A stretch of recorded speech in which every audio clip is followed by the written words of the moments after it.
हमें ख़वातीन और औरतों के दिगर अमराज बांझपन के इलाज के लिए फैमिली प्लानिंग की मशवरात के लिए बेहतरीन आलात की सहूलत में नॉर्मल और ऑपरेशन से बच्चों की पैदाइश के लिए और ज़चगी के साथ साथ औरतों के दिगर अमराज के इलाज के लिए खुसूसी नज़्म केरला के मल्टी स्पेशलिटी और गवर्नमेंट हॉस्पिटल के तजुर्बेकार डॉक्टर खान सारा नुदरत मावीन maternity and nursing home Chawalwala complex SBI bank के ऊपर देगलू नाका नांदेड। आणि चांगल्या सूचना गेल्या असतील तर ऐकायला हरकत नाही, पण इलिगल अशा पद्धतीची सूचना केलेली अधिकाऱ्याने ऐकता का कामा नये। तर ज्याच्यासाठी पैसा आलेला आहे त्याच्यासाठी तो खर्च होणं अत्यंत आवश्यक आहे आणि त्याची चौकशी करा अशा पद्धतीची सूचना आपण त्यांना केलेली आहे। एक तर आपल्याला माहित आहे की माननीय नरेंद्र मोदीजी प्रधानमंत्री झाल्यानंतर आपल्या देशामध्ये जनधन योजना सुरू करण्यात आली आणि ज्यांनी बँकांचं कधी दरवाजा बघितलेला नव्हता अशा अनेक लोकांचे अकाउंट बँकेमध्ये उघडण्यात आले आणि 2014 ते 2022 पर्यंत देशामध्ये 45 कोटी 15 लाख 80 हजार 45 कोटी 15 लाख 80 हजार एवढे अकाउंट उघडण्यात आलेले आहे आणि महाराष्ट्रामध्ये 3 कोटी 14 लाख 15 हजार 3 कोटी 14 लाख 15 हजार एवढे अकाउंट महाराष्ट्रामध्ये उघडण्यात आलेले आहे। प्रधानमंत्री मुद्रा योजना जी आहे या योजनेमध्ये 50,000पासून ते 10 लाखापर्यंत विदाउट कसली अट किंवा काही तारण वगैरे काही न ठेवता डायरेक्ट बेरोजगारांना रोजगार उपलब्ध करण्यासाठी लोन द्यायचं असे आदेश प्रधानमंत्र्यांनी दिले आणि मुद्रा योजना सुरू केली। तर ही योजना 2015 मध्ये सुरू झाली आणि आतापर्यंत 34 कोटी 42 लाख एवढ्या लोकांना लोन मिळालेलं आहे। 34 कोटी 42 लाख आणि महाराष्ट्रामध्ये 2 कोटी 72 लाख 70 हजार 2 कोटी 72 लाख 70 हजार एवढ्या लोकांना महाराष्ट्रामध्ये लोन मिळालेलं आहे। प्रधानमंत्री उज्ज्वला योजना जी आहे गॅस सिलेंडरची त्याच्यामध्ये 2016 ते 2022 या काळामध्ये जवळजवळ 9 कोटी 10 हजार 9 कोटी 10 हजार एवढ्या लोकांना देशामध्ये गॅस सिलेंडर मिळालेले आहे आणि महाराष्ट्रामध्ये 44 लाख 96 हजार 44 लाख 96 हजार एवढे गॅस सिलेंडर महाराष्ट्रात मिळालेले आहेत। प्रधानमंत्री आवास योजना जी आहे या प्रधानमंत्री आवास योजनेच्या अंतर्गत अर्बन आणि रुरल योजना जी आहे त्याच्यामध्ये जवळजवळ 3 कोटीपेक्षा जास्त लोकांना घरं मिळालेली आहे आणि महाराष्ट्रामध्ये जवळजवळ 16 लाख 79 हजार 16 लाख 79 हजार एवढ्या लोकांना प्रधानमंत्री आवास योजनेची घरं मिळालेली आहेत। आयुष्यमान भारत योजना जी आहे या योजनेच्या अंतर्गत जवळजवळ एका फॅमिलीला एका वर्षाला मेडिकल ट्रीटमेंटसाठी 5 लाख रुपये मिळतात। त्याच्यामध्ये आतापर्यंत देशामध्ये 2018 ते 2022 या काळामध्ये 3 कोटी 35 लाख एवढ्या लोकांना त्याचा फायदा मिळालेला आहे आणि महाराष्ट्रामध्ये 5 लाख 48 हजार एवढ्या लोकांना त्याचा फायदा मिळालेला आहे। अशा पद्धतीच्या ज्या स्कीम्स आहेत या सगळ्या स्कीम या आपल्या सगळ्या देशामधल्या सगळ्या जातीच्या धर्माच्या लोकांच्यासाठी या स्कीम्स आहेत। हिंदू असेल मुस्लिम असेल किंवा ख्रिश्चन असेल दलित असेल आदिवासी असेल ओबीसी असेल सर्व लोकांसाठी अशा पद्धतीचे जे या स्कीमचा फायदा जो आहे स्कीमचा फायदा हा उघडण्यात आलेला आहे आणि या स्कीम ज्या आहेत त्या म्हणजे त्याच्यामध्ये पॉलिटिकल काय म्हणजे महाराष्ट्रामध्ये आमचं तर सरकार नाही आहे म्हणून महाराष्ट्राला काय फायदा द्यायचा नाही अशी भूमिका आमची अजिबात नाही आहे। उलट महाराष्ट्रामध्ये आपण पाहिलेलं आहे की नॅशनल हायवे जे आहेत ते मोठ्या प्रमाणामध्ये होत आहे। नितीन गडकरींच्या नेतृत्वाखाली देशभरामध्ये एक फार मोठी रिव्होल्युशन जी आहे, रोड डेव्हलपमेंटची रिव्होल्युशन.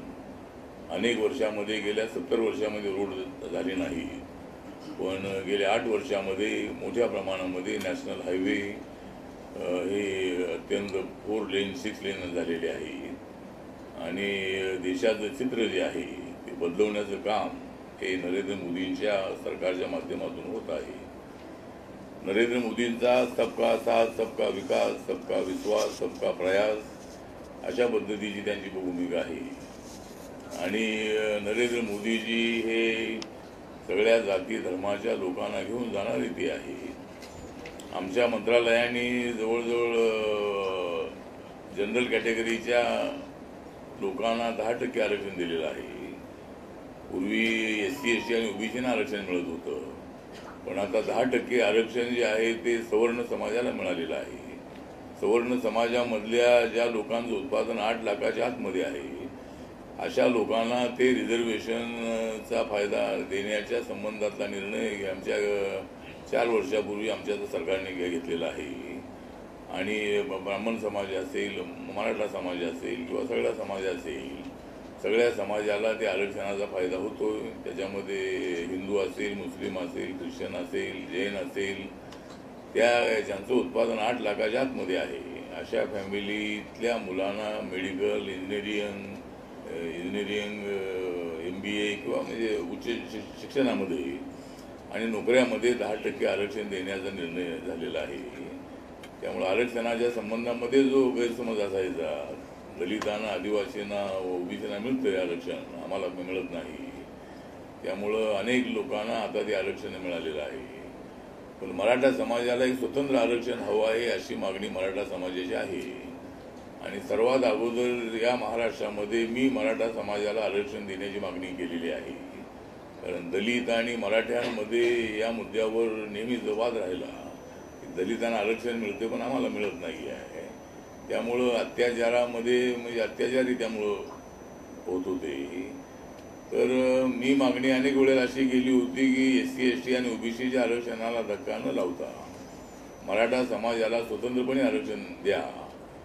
आणि नंतर मराठा समाजानेही ती मागणी उचलली आणि आम्हाला OBC किंवा OBCमधून आम्हाला आरक्षण नको आहे, आम्हाला आमचा कोटा किंवा आमच्या समाजाला वेगळं आरक्षण द्या, दुसऱ्यावर अन्याय करून आम्हाला आरक्षण नको आहे, आम्हाला आमचं आरक्षण द्या, ही मागणी ही पॉझिटिव्हली महाराष्ट्रामध्ये करण्यात आली. मोठ्या प्रमाणामध्ये आंदोलनं झाली, मोर्चे लाखोचे निघाले आणि कधीही रस्त्यावर न येणारा जो मराठा समाज आहे तो मराठा समाज ताकदीनं बाहेर उतरला. आणि ज्यांचं उत्पादन 8 लाखाच्या आतमध्ये आहे अशा फॅमिलींना आरक्षण द्यायची ती मागणी आहे. मराठा समाजामध्ये श्रीमंत लोक पण आहेत, राजकारणामध्ये पण अग्रेसर आहेत, पण सगळ्यांना आरक्षण द्यायची मागणी नाही. आरक्षण ज्या वेळेला देण्याचा निर्णय होईल त्यावेळेला 8 लाखाच्या आतमध्ये ज्यांचं उत्पादन आहे, जसं OBCना आरक्षण मिळालेलं आहे ते सुद्धा 8 लाखाच्या आतमध्ये ज्यांचं इयरली इन्कम आहे अशा लोकांनाच ते आरक्षण मिळतंय, सगळ्या OBCना ते मिळत नाही आहे. त्यामुळं मराठा समाजाची मागणी हीच आहे की बाबा आमच्या गोरगरीब समाजातल्या लोकांना आरक्षण मिळालं पाहिजे. आणि महाराष्ट्र सरकार हे कोर्टामध्ये, सुप्रीम कोर्टामध्ये बाजू मांडण्यामध्ये असमर्थ ठरलेलं आहे. एक तर जर देवेंद्र फडणवीसांचं सरकार असतं, जर BJP RPIचं आमच्या महायुतीचं सरकार असतं तर आम्ही त्या ठिकाणी खंबीरपणे बाजू मांडली असती. या सरकारला काही ती बाजू मांडता आली नाही. त्यामुळं मराठा समाजाला जे आरक्षण मिळालं नाही त्याला हे माननीय उद्धव ठाकरे सरकार जबाबदार आहे असा आमचा आरोप आहे, आमची तक्रार आहे. त्याचबरोबर OBCचं जे आरक्षण आहे ते लोकल बॉडीजमध्ये मिळणारं जे आरक्षण आहे ते आरक्षण हे घालवण्यासाठी हे सरकार जबाबदार आहे. सरकारला योग्य पद्धतीनं बाजू मांडता आली नाही आणि त्यामुळं हे आरक्षण OBCचं गेलेलं आहे. आता मध्य प्रदेशच्या संबंधामध्ये सुप्रीम कोर्टाचा काहीतरी आदेश आलेला आहे की OBCच्या आरक्षणाचा विचार करावा. तर आता राज्य सरकारने सुप्रीम कोर्टामध्ये जाऊन मध्य प्रदेशच्या ओबीसींना ज्या अर्थी आरक्षण देण्याच्या संबंधामधली भूमिका त्या ठिकाणी मांडण्यात आलेली आहे त्या अर्थी महाराष्ट्रातल्या ओबीसींनाही लोकल बॉडीजमध्ये आरक्षण मिळालं पाहिजे ही आमच्या महायुतीची आणि आमची मागणी आहे. तर या समाजाला सुद्धा आरक्षण लोकल बॉडीजमध्ये मिळालं पाहिजे. दुसरा विषय आहे तो एक तर हे महाविकास आघाडीचं जे सरकार आहे हे सरकार किती दिवस टिकेल हे काय सांगता येत नाही आहे. आणि नाना पटोले यांचं म्हणणं असं आहे की राष्ट्रवादीने आमच्या पाठीत खंजीर खुपसला. जर तुमच्या पाठीमध्ये खंजीर खुपसलेला आहे तर तो खंजीर खुपसलेला अजून त्याच ठिकाणी आहे की तो काढलाय आपण. म्हणजे जर तो खंजीर एवढा खुपसलेला आहे आपण जर एवढे रक्तबंबाळ झालेला असाल तर आपण NCP सोबत राहता कामा नये. आपण सरकारमधून बाहेर पडावं. जर हिंमत असेल तर काँग्रेस पक्षाने आपला पाठिंबा काढावा आणि आम्हाला पुढे चाल द्यावी. म्हणजे आम्हाला पुढे चाल द्यावी म्हणजे सरकार पडलं तर आम्ही वाटच बघतोय आम्ही हे सरकार कधी पडतंय आणि आमचं सरकार कधी बनवतोय. त्यामुळं एकदा हे सरकार पडलं की आम्हाला सरकार बनवण्याची आमच्याकडं ताकद आहे आणि आम्ही सरकार बनवू शकतो. आमच्याकडं जवळजवळ 117 आमदार आहेत. 117 आमदार आमच्याकडे आहेत आणि आम्हाला सरकार देवेंद्र फडणवीस यांच्या नेतृत्वाखाली बनवलं पाहिजे. आणि रावसाहेब दानवे पाटील म्हणाले की आम्हाला ब्राह्मण मुख्यमंत्री हवा आहे. तर ब्राह्मण मुख्यमंत्री म्हणजे देवेंद्र फडणवीस मुख्यमंत्री हवा आहे. आणि ते एक चांगले जरी ते ब्राह्मण असले तरी ते बहुजनांना दलितांना मराठा समाजाला घेऊन जाणारे असे ते नेते आहेत. मागच्या 5 वर्षामध्ये खंबीरपणे त्यांनी निर्णय घेतले आणि महाराष्ट्राच्या विकासाला गती देण्याचं काम त्यांनी केलेलं होतं. त्यामुळं या महाराष्ट्राचा मुख्यमंत्री देवेंद्र फडणवीस यांच्यासारखा झाला पाहिजे. आणि माननीय उद्धव ठाकरे यांच्यापेक्षा ते काम करण्यामध्ये अत्यंत फास्ट आहेत. माननीय उद्धव ठाकरे काम करण्यामध्ये ते माणूस चांगला आहे पण तो काँग्रेस राष्ट्रवादीच्या चक्रवामध्ये अडकलेला तो माणूस आहे. त्यामुळं त्यांना काय योग्य निर्णय घेता येत नाही आहे. त्यामुळं एकतर उद्धव ठाकरे यांनी बॅक टू पॅव्हेलियन यावं. एकतर शिवसैनिकांची प्रामाणिक इच्छा आहे की BJP आणि शिवसेना एकत्र आली पाहिजे. तर त्यामुळं अजून वेळ गेलेली नाही आहे. अजूनही त्यांनी विचार करायला हरकत नाही आहे. आणि जर विचार करत नसतील तर आमची तयारीच आहे. आम्ही आता विरोधी पक्षामध्ये आहोत. 2024ची जी लढाई आहे ती किंवा 2024ची मॅच जिंकायची अशा जिद्दीनं आम्ही कामाला लागलेलो आहोत. आणि माझा रिपब्लिकन पक्ष जो आहे हा देवेंद्र फडणवीस आणि BJPच्या पाठीशी ताकदीनं उभा राहणार आहे. येणाऱ्या महानगरपालिका आणि जिल्हा परिषदेच्या निवडणुकांमध्ये माझा पक्ष हा BJP सोबत राहणार आहे. आणि अनेक जिल्हा परिषदा अनेक महानगरपालिका आम्हाला जिंकायच्या आहेत. फक्त आमचं मुंबईचं टार्गेट आहे. मुंबईमध्ये यावेळेला शिवसेनेला हरवायचंच अशा पद्धतीचं प्लॅनिंग आमचं आहे. बऱ्याच वर्षामध्ये शिवसेना ही BJPच्या पाठिंब्यावर सत्तेवर राहिली आणि रिपब्लिकन पक्षाचाही पाठिंबा BJPला मिळाला होता 2012 मध्ये. आणि त्यामुळं मनसेचं मोठं आव्हान असून सुद्धा RPIच्या पाठिंब्यामुळं शिवसेनेला BJPला त्या ठिकाणी सत्ता मिळाली होती. आता मागच्या निवडणुकीमध्ये तर जवळजवळ 82 जागा या BJPच्या निवडून आल्या होत्या आणि आता आम्हाला 115 जागांची आवश्यकता आहे. 118-19 जागांची आवश्यकता आहे. त्यामुळं नक्कीच आमचा प्रयत्न आहे की या वेळेला मुंबई महानगरपालिका ही शिवसेनेच्या हातातून हिसकावून घ्यायची आणि मुंबईचा जो विकास आहे तो विकास हा जो रखडलेला विकास आहे तो मुंबईचा विकास करायचा. मुंबईच्या झोपडपट्ट्या आहेत, मुंबईचं पर्यावरण आहे, मुंबईचे रस्ते आहेत, अशा पद्धतीनं मुंबईचा व्यापार आहे. या सगळ्याला प्रोत्साहन द्यायचं अशा पद्धतीची आमची भूमिका आहे आणि त्याप्रमाणे आमचं काम सुरू आहे. आणि ज्यावेळेला आता निवडणुका सप्टेंबर-ऑक्टोबरमध्ये होतील त्यावेळेला BJP आणि RPI ताकदीनं आम्ही ही निवडणूक लढणार आहोत. भाजपबरोबर सत्तेत भागीदारी केल्यावर तुम्हाला मान सन्मान भेटला का? वाटा जो आहे तो आम्हाला वाटा आमच्या ताकदीप्रमाणे वाटा मिळतोय. मला केंद्रामध्ये मला मंत्रिपद मिळालेलं आहे आणि मागच्या वेळेला रिपब्लिकन पक्षाला फडणवीस सरकारमध्ये मंत्रिपद मिळालंच होतं. काही ठिकाणी आमचे डेप्युटी मेयर झाले. पुण्यामध्ये डेप्युटी मेयर आमचा होता, पनवेलमध्ये डेप्युटी मेयर आमचा होता. अनेक ठिकाणी ज्या ठिकाणी शक्य आहे त्या ठिकाणी सत्तेचा सहभाग मिळालेला आहे. आणि यावेळेला जर अनेक निवडणुका आम्ही जिंकलो तर RPIला सत्तेचा सहभाग चांगला मिळेल अशी आम्हाला आशा आहे. मुंबई महानगरपालिकेत किती जागा मागितल्या? आता मागितल्या म्हणजे आता चर्चा सुरू आहे. एक RPIला तर 30-35 जागा मिळाल्या पाहिजेत असा आमचा प्रयत्न आहे. आणि यावेळेला एक 15-20 जागा निवडून आणायच्या अशा पद्धतीची स्ट्रॅटेजी आमची आहे. बाळासाहेब आंबेडकरांना काँग्रेस राज्यसभेत पाठवण्याचा विचार करत आहे. बाळासाहेब आंबेडकरांना काँग्रेस राज्यसभेवर पाठवण्याच्या विचारात आहे अशी चर्चा आहे. तुमचं काय? कुठं पाठवणार आहे? राज्यसभेवर पाठवणार आहे का? राज्यसभेवर पाठवलं तर आनंद आहे. ते जर ते राज्यसभेवरती आले तर सध्या माझी त्यांची भेट होत नाही आहे.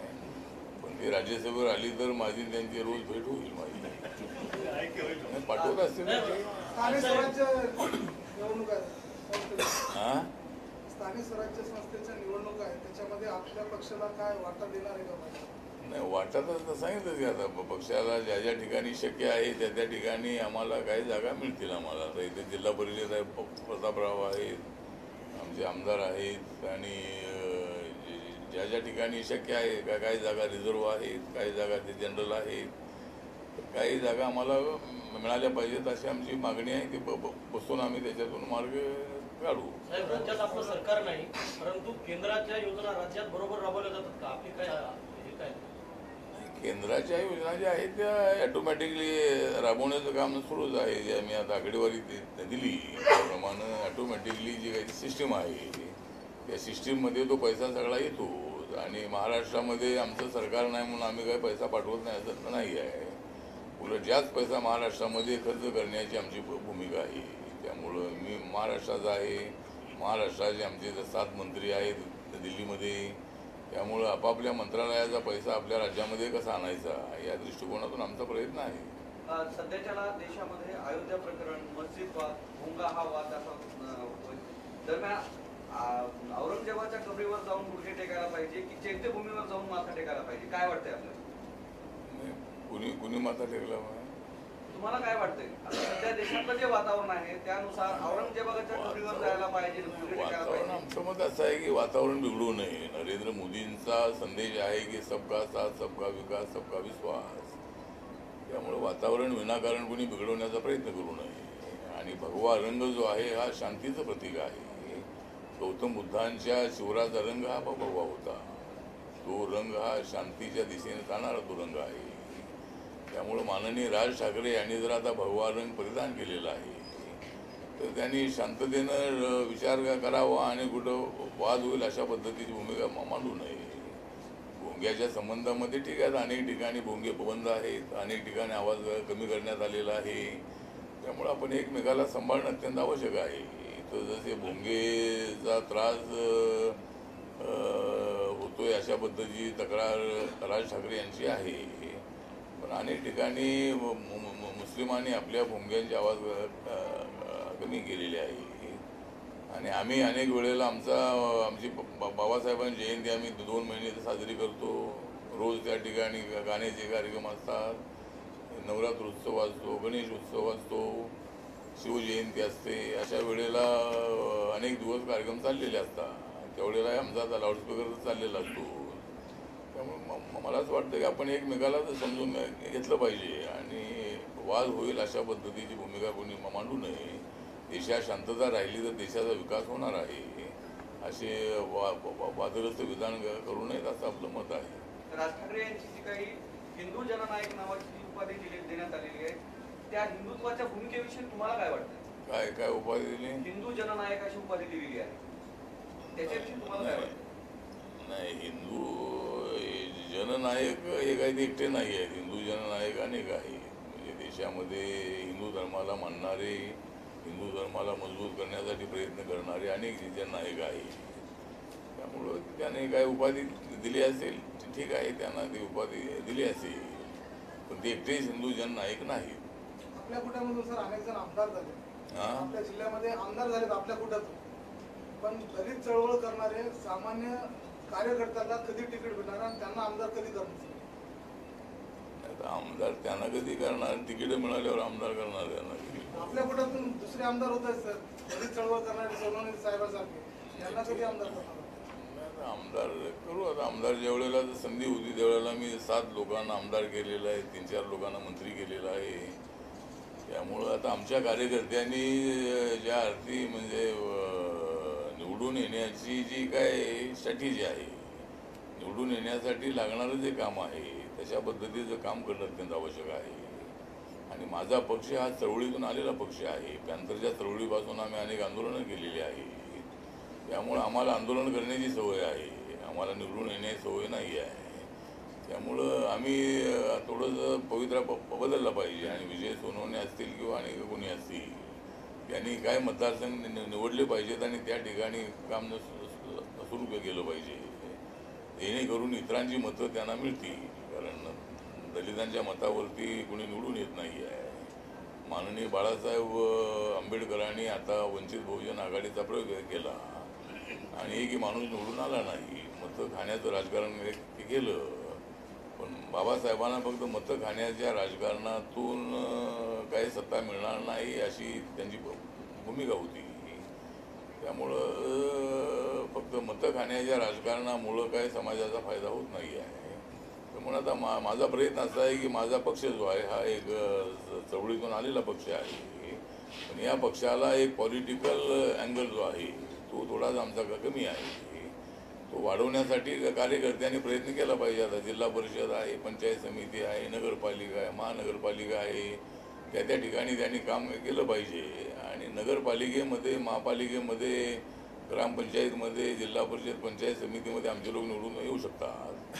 आणि आमदारकी खासदारकीलाही आमचे लोक निवडून येऊ शकतील. एकदा आमचे 4 खासदार निवडून आले होते, एकदा RPIचे 9 खासदार होते. आणि आमचा पक्ष हा उत्तर प्रदेशमध्ये, हरियाणामध्ये, पंजाबमध्ये तर सत्तेवर होता. त्यामुळं आता RPIला एक चांगलं, आता RPIचं ऐक्य जे आहे ते तर काय होणं अशक्य आहे. बाळासाहेब आंबेडकरांनी नेतृत्व स्वीकारावं ही भूमिका मी अनेक वेळेला मांडलेली आहे, पण बाळासाहेबांना ती ऐक्याची भूमिका मान्य नाही आहे.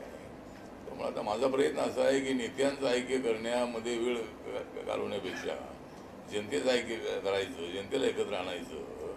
आणि आम्ही घेतलेली जी भूमिका आहे, नरेंद्र मोदी हे संविधान बदलणारे नाही, तर नरेंद्र मोदी हे बाबासाहेबांचं संविधान मजबूत करणारे नेते आहे.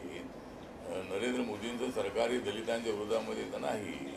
काँग्रेस पक्षाने किती प्रचार केला तरी देशामध्ये दलितांची मतं BJPला मिळालेली आहेत.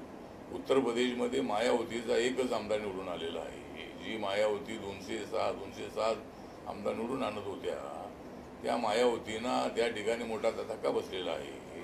आणि दलितांची मोठ्या प्रमाणामध्ये मतं UPमध्ये BJPला मिळालेली आहे.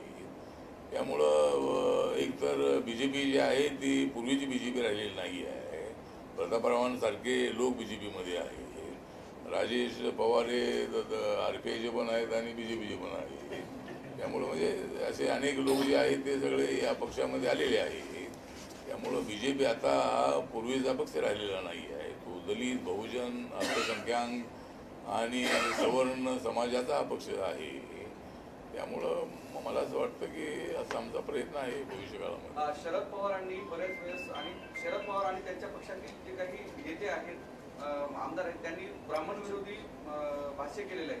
दरम्यान त्यांनी काल ब्राह्मण संघटनांशी भेट घेतली, त्यांची संवाद साधला. याविषयी तुम्हाला काय वाटतं, त्यांची जी भूमिका आहे? माझं मत असं आहे की ब्राह्मण समाजाला विरोध करणं योग्य नाही आहे. बाबासाहेब आंबेडकरांनी सुद्धा ब्राह्मण्य समाजाला विरोध केला नव्हता, त्यांनी ब्राह्मण्यवादाला विरोध केला होता. आणि बाबासाहेब आंबेडकर हे समतेच्या भूमिकेला पाठिंबा देणारे होते. सगळा समाज एकत्र आला पाहिजे ही त्यांची भूमिका होती. त्यामुळं राष्ट्रवादी काँग्रेसने जर ब्राह्मण समाजाला विरोध केला असेल तर विरोध करणाऱ्यांना शरद पवार यांनी समज देणं आवश्यक आहे. ब्राह्मण समाजाच्या विरुद्ध बोलता कामा नये. ब्राह्मण समाजातले अनेक लोक आमच्या चळवळीला पाठिंबा देणारे होते. पॅंथरच्या मुवमेंटला RPIला पाठिंबा देणारे अनेक ब्राह्मण होते आहेत. माझ्या पक्षाची ब्राह्मण आघाडी मी सुरू केलेली आहे. अशोक जोशी आणि दिलीप जोशी जे आहेत ते मंदार जोशी हे आमच्या ब्राह्मण आघाडीचे प्रमुख होते. अशोक जोशी ते आज आपल्यामध्ये नाही, ते पत्रकारी होते. तर आम्ही ब्राह्मण आघाडी केलेली आहे. त्यामुळं ब्राह्मणांना सगळ्या दोष देणं बरोबर नाही आहे.